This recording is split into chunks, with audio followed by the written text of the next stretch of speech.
Green Economy, published on August 24, 2019, by Michael Barnard. August 24, 2019, by Michael Barnard. Elon Musk recently threw his support behind 2020 Democratic Party presidential candidate Andrew Yang. At one level, this seems unsurprising, as Yang is a technology entrepreneur and hence someone Musk would have more affinity with than other political candidates. However, the support appears to be strongly related to Universal Basic Income, UB, Yang's signature platform policy, branded as the Freedom Dividend. In a recent Twitter thread related to Yang, Musk was asked about UB. Obviously needed, Elon Musk, at Elon Musk, August 10, 2019. Long before Musk's endorsement of Yang and re-endorsement of UB, Yang had pointed out that Musk was one of UBI's supporters in a tweet from May 2019. Supporting universal basic income and championing the grinning face thumbs up pic.twitter.com/6x25AQY7ZF. Andrew Yang, at Andrew Yang, May 30, 2019. In late 2016, Zach Shahan asked me to dig into the subject of UB for CleanTechnica's readership. It took a few months until I was ready to report, but in February 2017, we published the lengthy piece, Basic Income, Musk Likes It, Who Else? Asked. The subject has achieved new relevance in the public eye. It's time to reprint the article from 2.5 years ago, as it's still fresh and accurate. Minor updates will be noted. Without further preamble, recently, Elon Musk was interviewed by CNBC and made an assertion that shivers up a few spines. There is a pretty good chance we end up with a universal basic income, or something like that, due to automation. The premise is simple at one level. Automation is replacing human labor, and not all humans are suited to or are needed in the remaining smaller number of jobs. Studies suggest that from almost half to two-thirds of jobs globally are likely to be replaced by automation over the next 3 decades. What will those people do? How will they buy food and shelter? How will they adapt to the changes? There is a strong set of historical precedents that new jobs will emerge and the people will end up in them. In the U.S. colonial era, 90% of working people were in the agricultural industry, and now about 2% are. Prior to the Industrial Revolution, people were working piecework with manual looms, and then they were working in factories.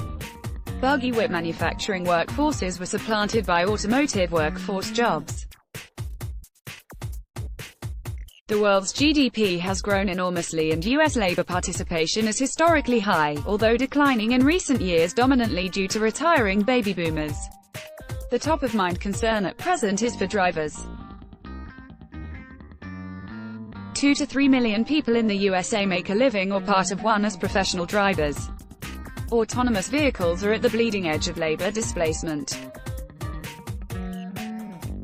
Musk's statements are definitely in the context of being a leader via Tesla in autonomous cars, with the most advanced commercial offering today and a forecast of fully autonomous vehicles by end of 2017.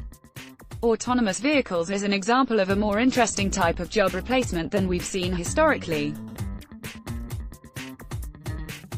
Looking at the list of jobs expected to be displaced, they are mostly jobs which could be explained to people 100 years ago or 200 years ago.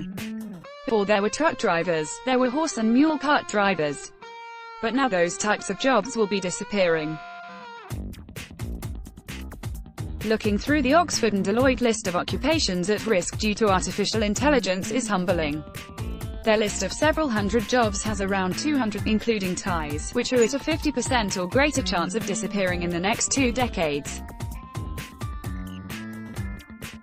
The jobs at the top of the list in the graphic embedded on the right are perhaps unsurprising, but what about the following? Tied at 95.3%, taxation expert and chartered and certified accountant 94.4%, market trader 89.9%, waiter or waitress 58.3%, IT engineers drivers don't even show up on the list until under 80% likelihood. For universal basic income advocates, also known as unconditional basic income or basic income guarantee, the answer is simple.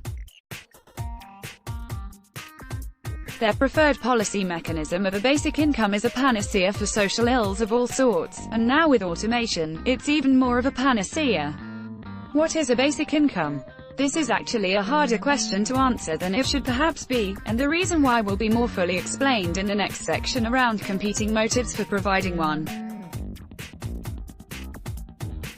That said, it has some or all of the following characteristics, broadly provided to a significant percentage of the population, from anyone below a certain income to everyone automatically dispersed to individuals, typically on a monthly basis, typically to their bank accounts, although, at least one libertarian advocates an annual grant not means tested, so it does not get downgraded if someone becomes employed lasts an extended period of time, from 2 years to life is sufficient to enable a person to acquire basic shelter and food, the basis of Maslow's suggested hierarchy of needs, although some proposals are below the poverty line and none appear to be sufficient to support a person in a major world city. One of the key pieces of evidence that it's all a bit ideological in nature is that a great deal of commentary related to basic income is in the form of insisting that some particular test of it isn't really basic income, but a bastardized, corrupted, or incorrect implementation of it.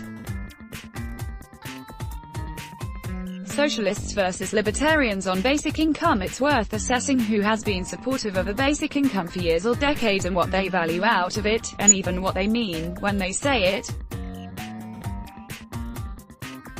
When I started looking into this in earnest a couple of months ago, I rapidly found that two sets of ideologies were strongly supportive of basic incomes in one form or another: libertarians and socialists.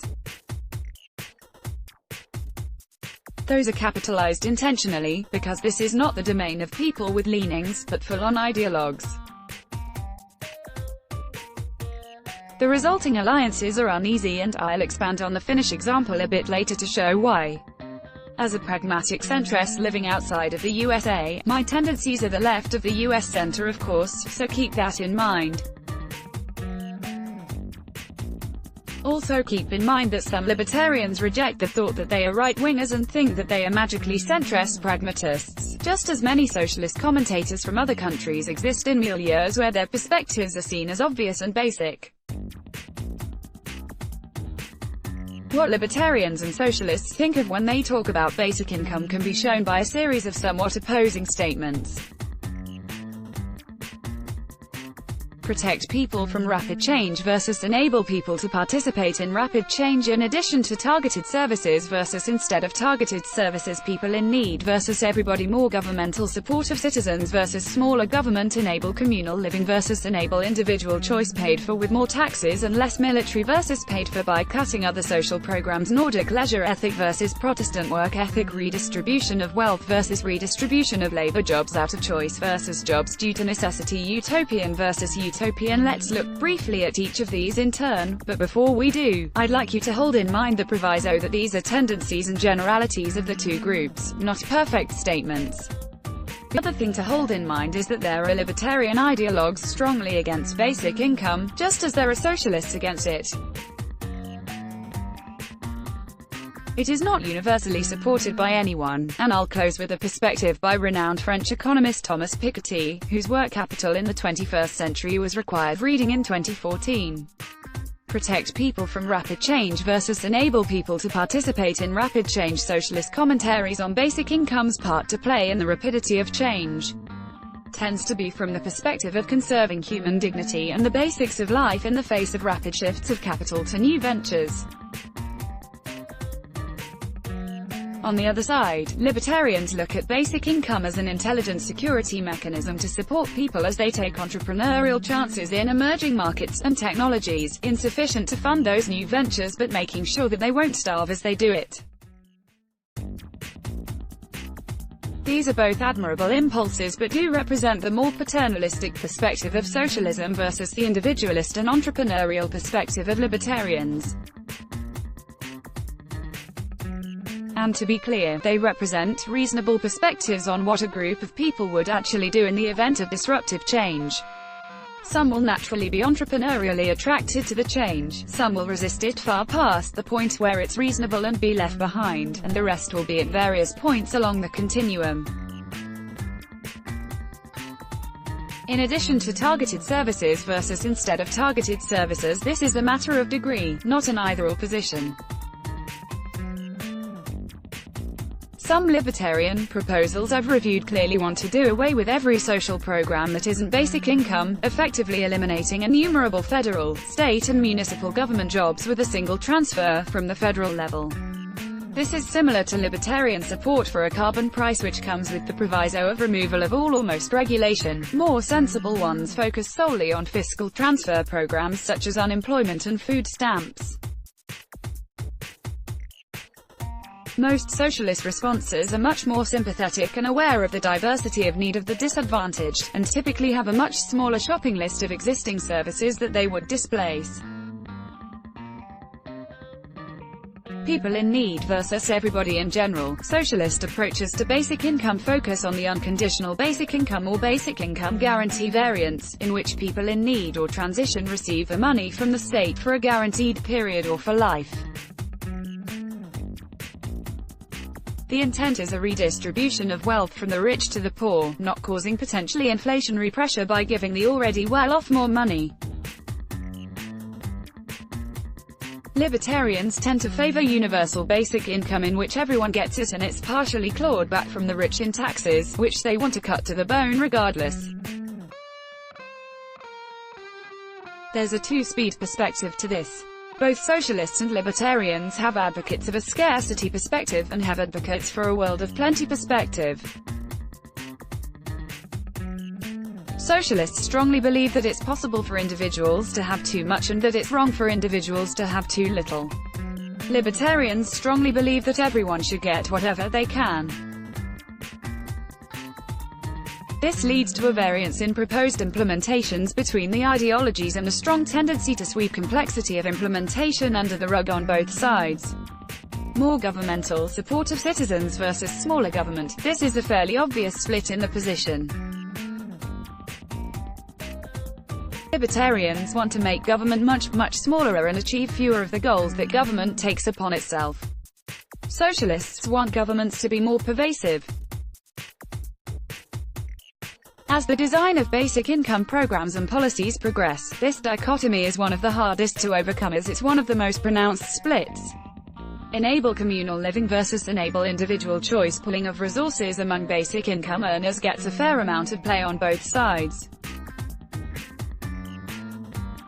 In the case of socialists, the ideal of the commune gets a fair amount of airtime, while in libertarian circles, alternative lifestyle communities including survivalists tend to be the flavor. However, in general, socialists spend more time talking about family units, extended family units, and group living, while libertarians talk a lot more about the freedom of the individual. This plays into questions of how big the basic income needs to be, of course. Paid for with more taxes and less military versus paid for by cutting other social programs. While libertarians frequently espouse a reduction in the military in an isolationist policy, in practice they are much more interested in cutting social programs than they are in cutting military budgets. Socialist commentators are interested in expanding social budgets by including basic income among the tools for wealth redistribution and cutting military budgets. This is especially clear in foreign observers of the USA who see the outrageously large military budgets in that country. Nordic leisure ethic versus Protestant work ethic. This is a fascinating cultural variant between socialist and libertarian schools of thought regarding basic income. Much of this is country-based, with Sweden, Norway, Finland, and France theorists promoting quality of life and leisure versus countries which were once under Calvinist influence such as Germany and the USA. One socialist criticism of the current Finnish experiment thought another socialist had gone too far, and offered his more moderate perspective. The result is a predictable beast built upon the sorrowful soil of a Protestant work ethic that fetishizes work incentives and bemoans the metaphysical sinfulness of laziness. As moderate statements go, this still reads as a fairly extreme perspective. In reality, of course, some people love work, some people love leisure, and the Nordic perspective is better expressed as work hard and efficiently during working hours so that you can apply yourself diligently to leisure as rapidly as possible. But the perspective of the diligent Calvinist emerges much more among libertarians than among socialists. Redistribution of wealth versus redistribution of labor. This one is purely ideological in nature, of course. Socialism is founded upon ensuring that the worker is well rewarded for their labor and protected from capital flight. This is done under basic income by taking money from the rich and corporations and giving it to the working class and poor. Libertarians, however, view labor mobility as a basic premise and see basic income as a means of enabling labor to retrain and move itself to where the work is. This frequently leads to the two groups talking past one another as they try to find compromises that will enable their shared interest in seeing a basic income come to fruition. Jobs out of choice versus jobs due to necessity. This overlaps with the leisure versus work ethic cultural divide, but is separate, I think. It is important to remember Albert Camus' rejection of the phrase, work ethic, on the grounds that ethics are about choices, and for most people, work is not a choice.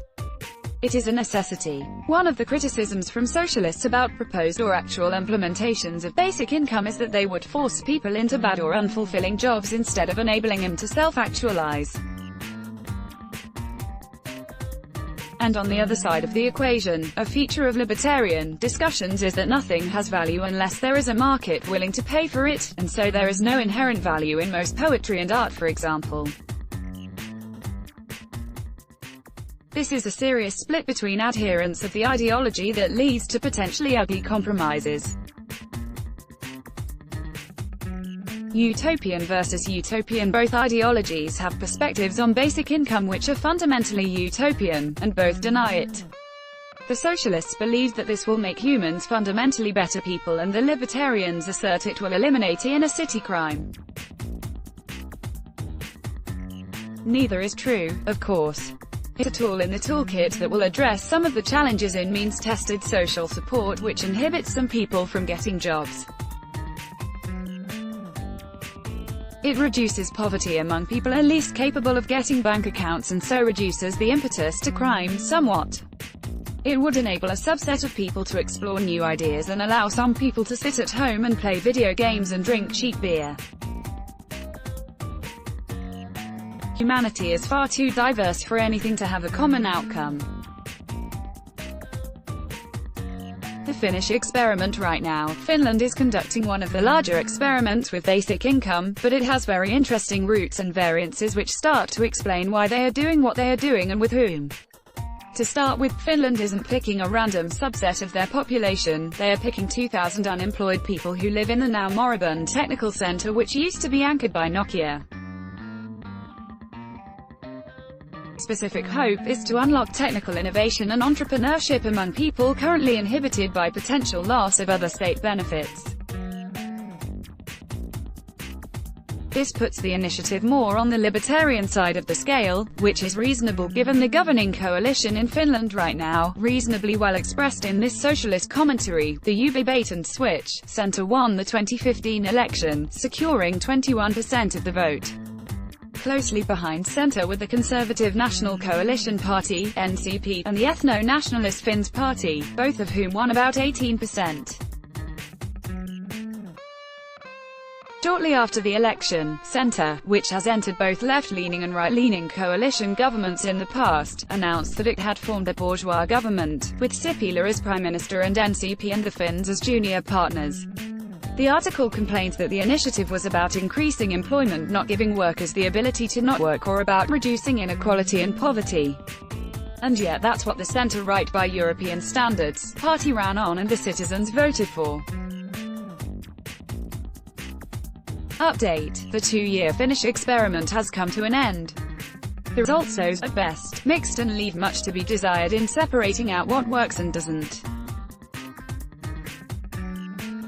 A differently structured basic income experiment in Ontario, Canada was cancelled after a year when the centre-left government was displaced by a populist conservative government. To bring this back to Musk, a lot of people in Silicon Valley are libertarians by default or by specific intent and focus. There's a myth of the Silicon Valley inventor toiling in his garage, but there's the reality that a lack of security significantly inhibits technical innovation and entrepreneurialism. There's a running joke that being a tech entrepreneur is a millionaire's hobby. Musk is influenced by people he speaks to there, and while he's very interested and deep in automation, and solar and rockets, he's got a lot more received casual knowledge on other topics. He's more aware of this than most billionaires of course, but he's also comparing himself to and influenced by Peter Thiel, who is a very hard libertarian ideologue.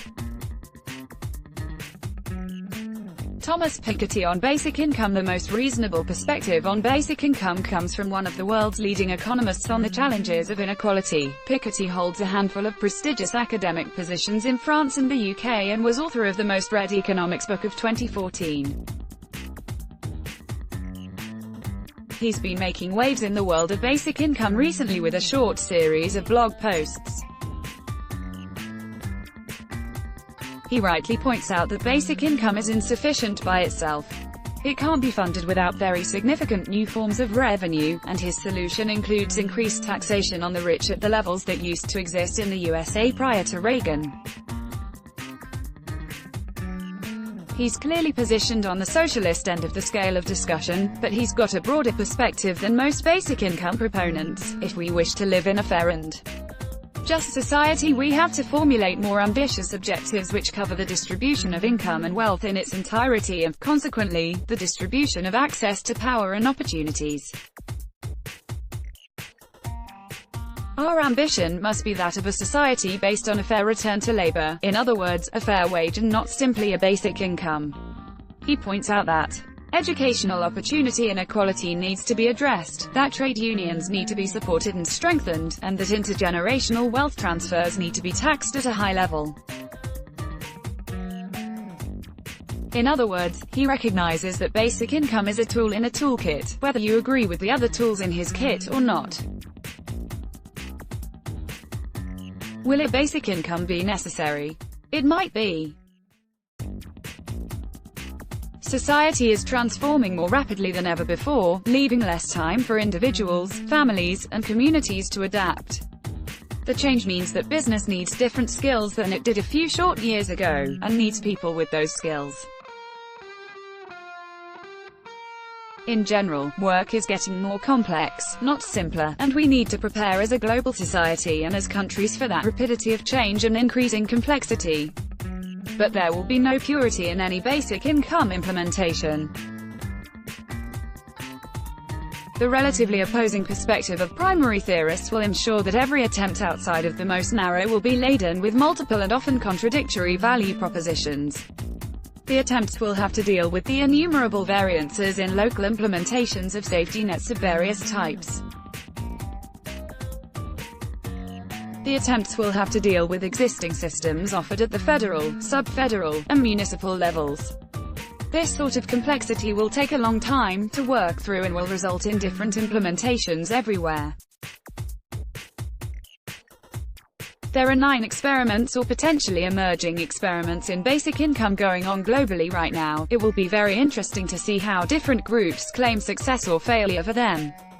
Additional reading: Tax, 2020 election, 2020 presidential election, Andrew Yang, Canada, Democratic primaries, Democrats, Elon Musk, Finland, Freedom Dividend, Ontario, Tesla, United States, Universal Basic Income, As Politics. About the author. Michael Barnard is chief strategist with TFIE Strategy Inc.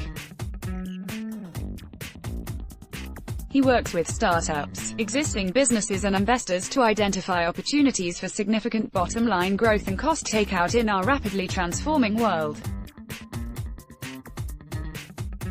He is editor of The Future is Electric, a Medium publication. He regularly publishes analyses of low-carbon technology and policy in sites including Newsweek, Slate, Forbes, Huffington Post, Quartz, CleanTechnica and Renew Economy, and his work is regularly included in textbooks. Third-party articles on his analyses and interviews have been published in dozens of news sites globally and have reached. Much of his work originates on Quora.com, where Mike has been a top writer annually since 2012. He's available for consulting engagements, speaking engagements and board positions. Let's block ads. Why?